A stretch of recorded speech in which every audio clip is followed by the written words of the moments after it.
Hello and welcome to another video by AIA Contract Documents. In this video, we are going to be discussing the topic of what architecture firms should be thinking about as they look to restart work on their projects and deal with project interruptions.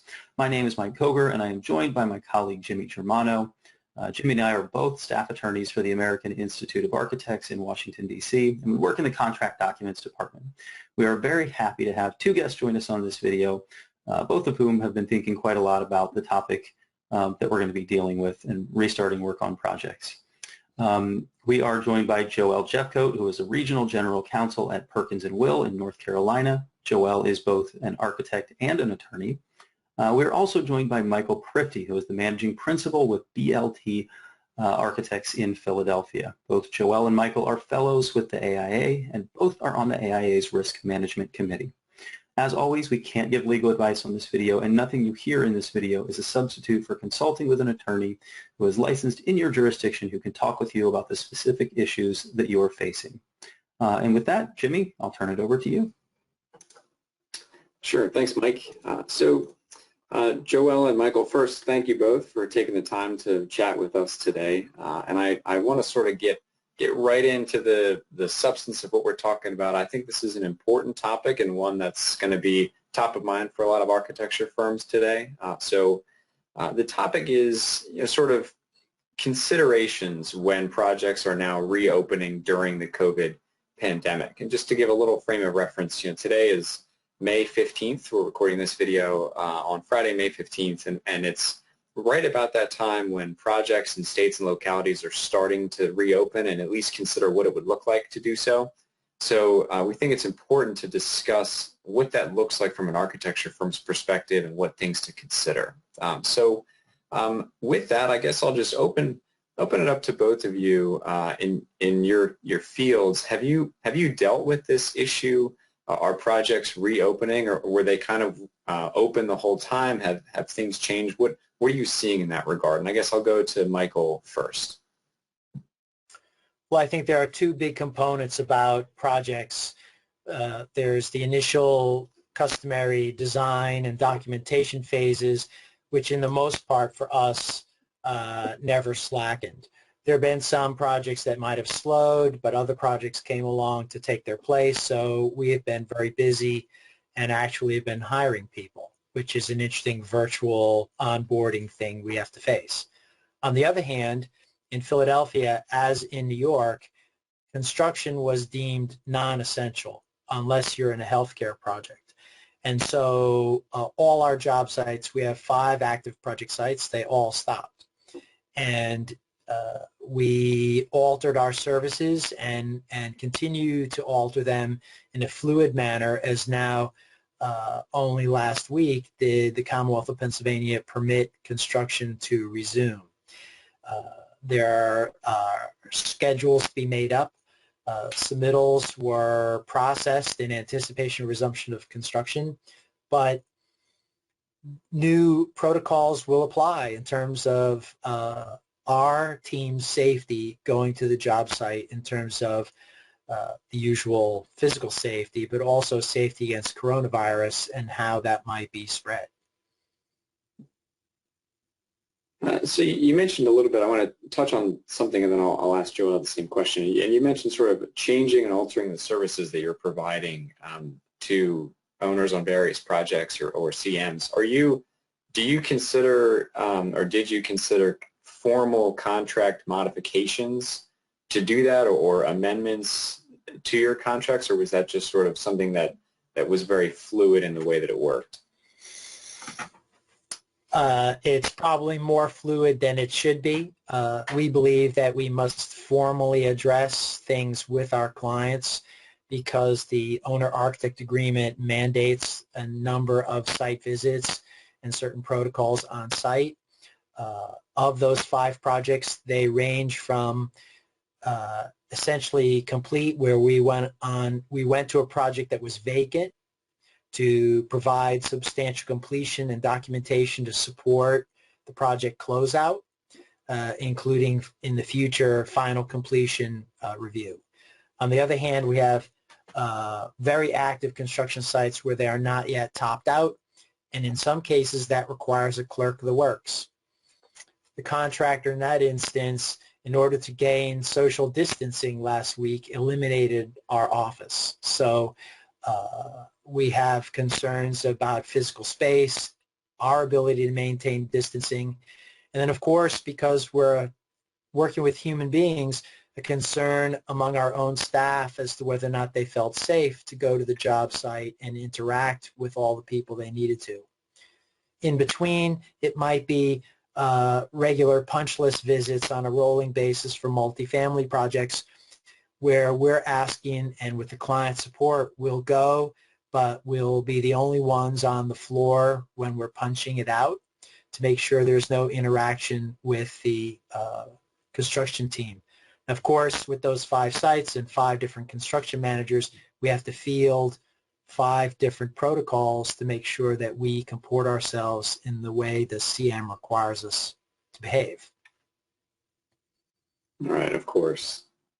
Before I move on to my next question, I'll pause for a second and ask Joelle sort of the same broad question that I asked Michael previously. Are you seeing this issue with projects reopening, or was it the case for Perkins and Will that it was kind of more steady throughout? Well, we don't have an office in Pennsylvania. We do have some projects in Pennsylvania, but we do have an office in New York, and in other locations like Austin, Texas, where there was a short-term suspension of construction that was later resumed. We've been fortunate that most of our offices are in locations where architecture supporting construction services is deemed an essential business. And in some locations, professional services in general were considered essential services. So we were able to continue our performance for all of our work. So yeah, we have had isolated areas of our practice that are impacted by projects that were shut down by government order. And also we've had some clients that have made the determination that they were going to suspend their projects. Most of those have not been in the construction phase. They've been in the design phases where they've suspended work.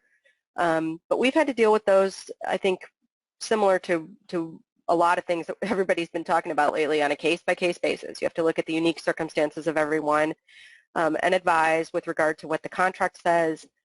We've been doing a contract analysis every time that we've encountered these shutdowns of projects so that we understand what relief exists in the contract, what our contractual obligations are to the owner.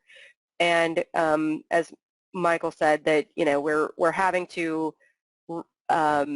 be fluid and reactive to what the client's asking for, but ultimately we would want to finalize and memorialize what's been agreed to in writing in terms of something that will be in the project record to state what the parties have agreed to do under the circumstances.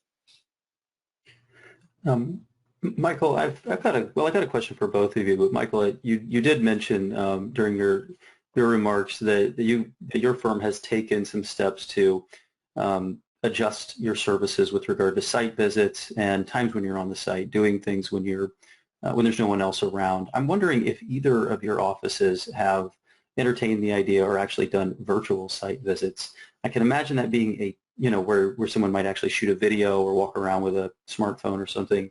I can imagine that being a tempting idea, but also might have some pitfalls to it. Have either of you done those virtual site visits?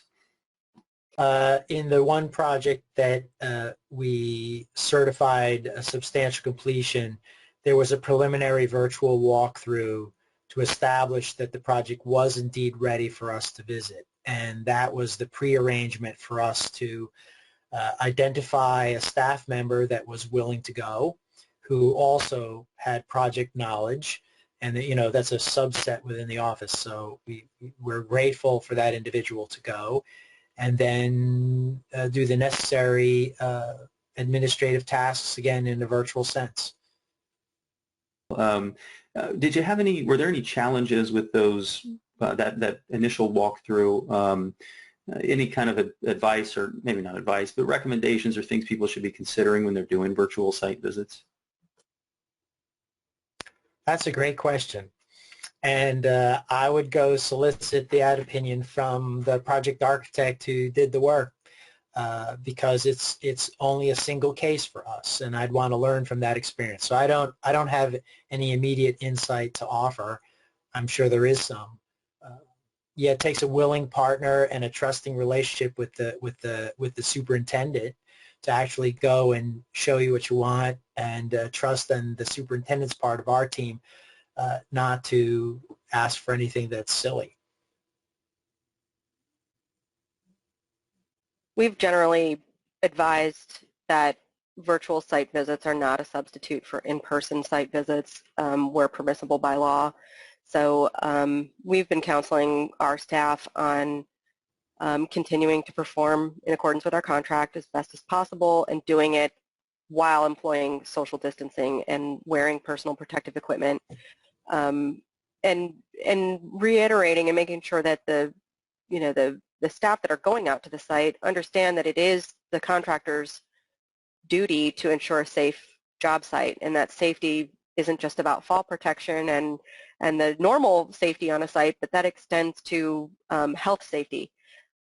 So providing face masks and providing gloves and those sorts of things are part of that. And so we've been dealing on a case-by-case basis where the contractors aren't cooperating, but we've generally been finding that contractors are cooperating. They understand, and they are proactively addressing and dealing in line with the guidance from the CDC and OSHA, and that we're I think our staff that are out at the job site are generally reporting that they're able to maintain social distancing, that they're not being asked to all cram into a job trailer with 20 people attending an on-site meeting. And we've told them if they're being asked to do that, to notify the owner right away and not participate. Don't go in that room. You're not supposed to. But that doesn't mean that we then resort on the other end of the spectrum to just doing virtual site visits. We've got concerns about that not giving us the opportunity in every case to be able to see what we want to see and need to see. And if the contractor's guiding the camera, we may not have a view to the things that we need to be looking for. So again, I think this is something that everybody needs to be thinking about and looking at on an individual project basis when that challenge arises, and where necessary, seek input from your legal counsel if things are challenging. This is where I benefit from Joelle's dual role as attorney and architect, because our general sense was that a virtual tour is insufficient. We know it doesn't comply with contract, with our agreement with the owner, and even if it satisfies the aspect of compliance with documents, doesn't necessarily mean it complies with the agreement, and you have to do both. Mm-hmm. That's right. Have you both been finding that owners and contractors, and Joel, you touched contractors, that topic a little bit in your remarks, but have you been finding that the other parties on the project have been pretty receptive to things like CDC requirements, and especially now that more projects are reopening and that issue is getting restarted? Are you finding those conversations going pretty well, or was there pushback from the owners or from the contractors in your experience? Obviously, I'm not asking for specific names or anything, but just kind of generally. Generally, no. I don't think, if you would have asked people 6 months ago what social distancing meant, no one would know the answer to that. Today, even my children understand what that is. I have a 5-year-old and a 3-year-old, and their answer to everything is we can't do it because of the virus. So I think everybody understands now what that means, and understanding that, yeah, well, can't do it because of the virus. But everybody understands that they need to be standing 6 feet apart. Wearing a face mask when you're not able to maintain that social distance is important. To not go somewhere if you're experiencing symptoms. Those kinds of things I think are very commonplace in everyone's vocabulary these days, and everybody's thinking about it. A grocery store, there's a grocery store chain, several now in our area, that won't let you in to shop if you're not wearing a face covering. So I think that it is very rare that we have encountered either a contractor or an owner who's not following those guidelines. So I think that's that's probably a rare circumstance that people are encountering that. In the time, I will admit there were a couple challenges early on, right after government orders were put in place in certain locations where we had some challenges with contractors who weren't being responsive, and we took a very, personal approach with the client, called, talked to them, followed up in writing that, to commemorate the conversation, but communicated our concerns. We definitely, advise not to dictate or demand that the contractor do certain things, but to bring it to the owner's attention, talk about it, and we found very quickly that the issue got resolved. So I don't think that we're running into very many challenges anymore, and there weren't many in the first place. I would agree. I think there's a very healthy support for good practices on job sites. It brings up, the usual microcosm of society and of business, where everyone individually wants to maintain their health and not bring any unfortunate infection back home. It also brings up aspects in Philadelphia and probably in New York as well about the tension between management and unionized workforce and whether or not management is taking sufficient action for the workforce. And I think that's a very healthy dialogue, so we're all well protected, particularly since we are an occasional visitor to the job site unless we're required to provide clerk of the works services. I think generally our industry tries to do the right thing. I mean, I think architects especially, we're, as a cultural group, ones that aspire to do what's right and to lead by that example. So I think, generally speaking, architects are positioned well to be able to comply with CDC guidelines and also fulfill their contractual duties. Thank you. I think those are fantastic points and sort of exactly where I was picturing that discussion going. I was thinking, as both of you were responding, of maybe throwing a hypothetical at you and getting your feedback on it. And I'm picturing, it sounds like, Joelle, perhaps you've experienced fewer projects stopping and starting and more just kind of shifting roles, so to speak. And Michael, you maybe have a little bit more experience with projects stopping and restarting and all that. And I'm picturing maybe a manager of a 5-person architecture firm in a locality where a couple projects have stalled out. And that person is watching this video and saying, I have some projects starting out and maybe don't have the big corporate infrastructure to have these types of discussions with senior leadership, et cetera. What are the maybe top 2-3 things that you would say that individual should consider if they're now being instructed from an owner to restart a project? Get going, hit the ground running again, let's do it. What should that person pause and say, well, before we do that, we need to consider blank? And I guess I'll go to Michael first. Put you on the spot a little bit. Another great question. 2 aspects. One is health and safety of your team to make sure that they can restart and go to job sites in a safe way. But given earlier in the conversation, we talked about the need to provide services in accordance with the owner-architect agreement. That cuts both ways. So you would look at the terms of the agreement to say, well, how long have we been on pause? And in Philadelphia, that could be as much as 2 months. Does that have a material effect on the construction schedule such that you have an opportunity for an additional service? Maybe your client is in more financial difficulty, so that would be a question asked at your peril. Who knows? Also, you could be restarting a project that's earlier in design and that you'll advocate for revisions in the way the progress of the project has been executed because you have new knowledge about how social distancing might apply itself to program or other elements of the project. Thank you. Joelle, what do you think?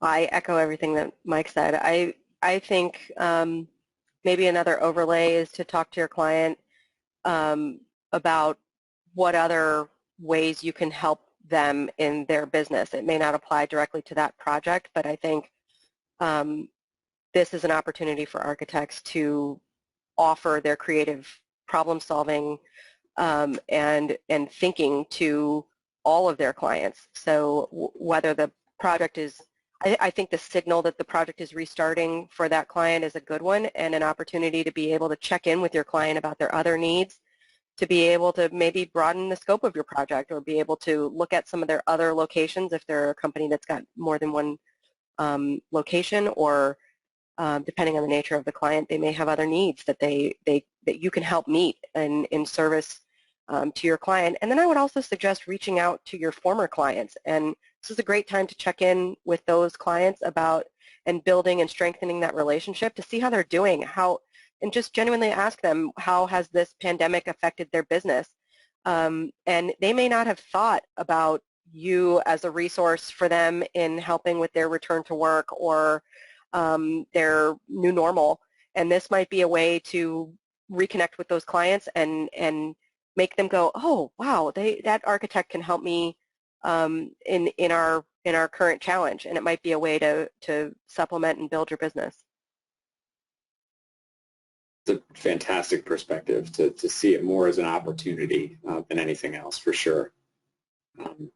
I guess I'll pause for a second here and hand the microphone over to Mike Coger and see if you have any follow-up questions based on that. No, I don't. I really like the discussion, particularly about additional services. I think as architects, we tend to, see a design challenge or just a challenge and say we can fix that, and then not think sometimes of, oh, we should probably also be getting paid for the extra work it's going to cost us to fix that problem. So, Michael, that was I love that perspective because. If you're being asked to do additional work, or you're delayed in such a way that the restart is going to cost you extra money, it's a delicate conversation to have, but it is something you should be thinking about. So very good points raised by everyone. I think also, Joelle's comment about touching base with your clients made me think that it's important to stay in regular communication with those ongoing client relationships, make sure their satisfaction is just as high as it was pre-coronavirus.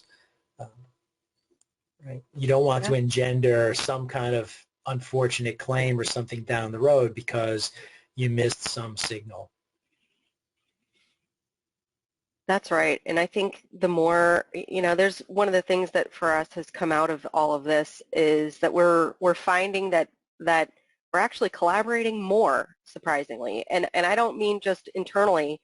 I mean with the contractors that we're working with on projects, especially in some of these projects where our firm has been able to assist with the rapid response for some of these relief hospitals, and we have a large healthcare practice, so some of our hospital clients are asking us to do design work to help to create relief rooms for an increased volume of COVID patients, and we're having to do that on very quick timelines and with close collaboration with contractors. So I think what's going to be maybe something that comes out of this is a reflection that more collaboration is a good thing for our industry and for our profession. And the more that we can tell these success stories about how we've come together with the very owners and contractors that are essential to making projects successful, and that we can draw less, think more, communicate better, and be able to help be more agile in our responses, is just going to show that all of the value that architects bring, and it may present, I think, a shift, if I can future cast a little bit, in the way that we deliver projects. I think one of the things that we're going to learn is that we're going to start to see more opportunity for more collaborative processes in the development of our projects, that maybe a return to more IPD than we have been seeing in recent years, and more design build, because I think there's value in having open lines of communication between the design side and the construction side. Absolutely. I've seen the term IPD referenced either formally or informally more in the last 90 days than I think I have in the 9 months leading up to it, for sure. I've been very surprised to see we've reviewed I think 3 significant projects with a true IPD delivery with multi-party agreements, which has been something that I have not seen in years. And they're all, I think, one of them is probably coincidence. The other is not. But certainly design build, whether we can get to the multi-party agreement on projects, certainly depends on a lot of factors. But design build, I think, is something that's going to be utilized a lot more going forward. And I think, in large part, to the success stories that we're seeing through this pandemic. Absolutely. So we're coming up a little bit toward the end of our time, and I wanted to ask you both maybe for a big picture look as to maybe where you see this going or final thoughts. But Joelle, it seems like I'm never going to be able to ask you for anything better than what you just gave. I think that was a fantastic summary of your position and your thoughts. So I will give you the opportunity, but if you want to close with what you just said. I will rest my case with that. The attorney part of the attorney architect in you coming out. And Michael, how about you? I would say I have nothing further to say, Your Honor. Getting super formal here. I like it. All right. Well, with that, I will thank you both very much for your time. I appreciate it. I know your time is valuable. I think these are very important perspectives and conversations to have as projects start to reopen. So hopefully our members can get some value out of this. And thank you both very much for your time. You're most welcome. Thanks for asking us. If anyone watching wants to learn a little bit more, you can always visit our website, aiacontracts.org/learn. And as always, thank you very much.